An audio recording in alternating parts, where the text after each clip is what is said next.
কেমন আছে তোমরা সবাই? আশা করি সবাই খুব ভালো আছে, আমিও ভালো আছি। পূজা মণ্ডল চ্যানেলে তোমাদের সবাইকে স্বাগত। অনেক অনেক ভালোবাসি দিয়ে ভিডিওটা আমি এখান থেকে স্টার্ট করছি। তো দেখতে পাচ্ছি সকাল সকাল স্নান ধান সেরে চলে এসেছি। তো আজকে হচ্ছে জামাই ষষ্ঠী, সবাইকে জানাই জামাই ষষ্ঠীর প্রীতি ও শুভেচ্ছা। সবারই দিনটি আজকে ভালো কাটুক। তো এখন আমি রেডি হব, রেডি হয়ে চলে যাব বাপের বাড়িতে। ওখানে আমাদের তেমন জামাই ষষ্ঠীর নিয়ম নেই, শুধু একটু খাওয়া দাওয়ার আয়োজন আছে, তো ওই জন্যই যাব। তো বরমশাই আসবে, তারপরে একটু বাজারে যাব, বাজারে গিয়ে কিছু কেনাকাটা করে তারপরে সোজা যাব বাপের বাড়ি। তো ভিডিওটা কন্টিনিউ দেখতে থাকো, আশা করি তোমাদের অনেক ভালো লাগবে। তো চলো আগে আমি রেডি হয়ে আসছি।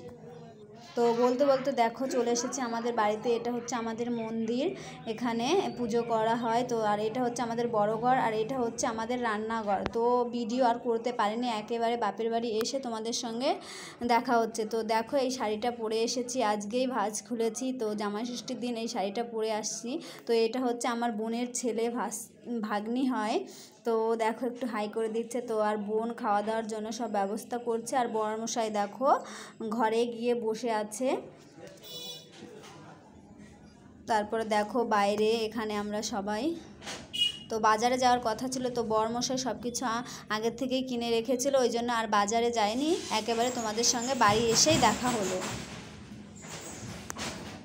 তারপরে দেখো বরমশাই এখানে খেতে বসে পড়েছে। এখানে অনেক কিছু রান্না করেছিল মা। আমাদের তো তেমন কোনো জামাই ষষ্ঠীর নিয়ম নেই, শুধু খাওয়া দাওয়ার একটু ব্যবস্থা করেছে। তো দেখো এখানে অনেক কিছু রান্না করেছিল মা।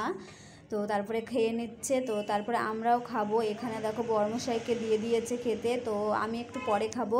তো তারপরে দেখো আমরা এখানে ঘরে নিয়ে আসছিলাম। তো বাইরে পাংখা ছিল না, তো ঘরে ফ্যান চালানো ছিল, ওই জন্য আমরা ঘরে নিয়ে আসছি, ঘরে এসে খাওয়া দাওয়া করছি। তো তারপরে দেখো এখানে বাবা এইটা জামাইয়ের জন্য একটা গেঞ্জি এনেছে, আর আমার জন্য একটা শাড়ি এনেছে।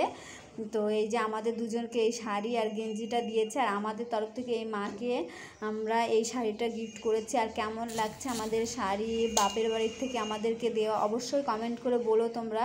তো দেখো মা ভাঁজটা খুলে দেখাচ্ছে, কেমন লাগছে প্লিজ কমেন্টে বলো। তো তারপরে দেখো খাওয়া দাওয়া শেষ করে আমরা একটু রেস্ট নিচ্ছি সবাই মিলে একটু। তো এখন একেবারে একটু ঘুমিয়ে পড়বো, ঘুমিয়ে একেবারে বিকালবেলা দেখা হচ্ছে তোমাদের সঙ্গে। তো তারপরে দেখো ঘুম থেকে উঠে এখানে মা, কাকি, বোন, জেঠিমা সবাই মিলে গল্প করছে এখানে বসে। তো এখন একটু রোদটা কমেছে, এখন প্রায় 4টা বেজে গেছে। তো তারপরে দেখো আমাদের এই বাড়ির মুদিখানার দোকান, আমাদের একটা দোকান আছে, তো দোকানেও তোমাদের একটু দেখিয়ে দিলাম। তো একদম রাস্তার সাইডে আমাদের দোকানটা। তো দোকানে গিয়ে ভাবছিলাম কি খাওয়া যায়, একটা জিনিস খেয়ে নিলাম। তারপরে দেখো একেবারে রাত্রেবেলা দেখা করছি। তো রাত্রেবেলা আমরা আমাদের বাড়ির এখানে মহোৎসব হচ্ছে, তো ওখানেই যাব। তো সবাই মিলে রেডি হয়ে বেরিয়ে পড়েছি। দেখো বোন আছে, জেঠিমা আছে, আমার যা আছে, সবাই মিলে একসঙ্গে যাচ্ছি। বলতে বলতে এখানে হরিচাঁদ ঠাকুর আছে। তো আর এখানে দেখো ডাংখার সব দল, অনেক দল চলে গেছে। এটা হচ্ছে গ্রামেরই দল, এখানে বাজনা বাজছে। তো কপিরাইট আসবে বলে আমি মিউজিকটা আর দিইনি। তো ভীষণ সুন্দর লাগছিল, অনেক লোক হয়েছিল, আমরা অনেক রাতে এসেছিলাম বলে অনেক লোক চলে গিয়েছিল বাড়িতে। তো যতটুকু লোক আছে অতটুকুরই ভিডিও করে নিচ্ছি। তো তারপরে দেখো ওখান থেকে বেরিয়ে সোজা চলেছি খাওয়া দাওয়ার এখানে প্রসাদ দেওয়া হচ্ছে। তো সবাই খাওয়া দাওয়া করছে, আমরাও একটু প্রসাদ খেয়ে নিব এখান থেকে।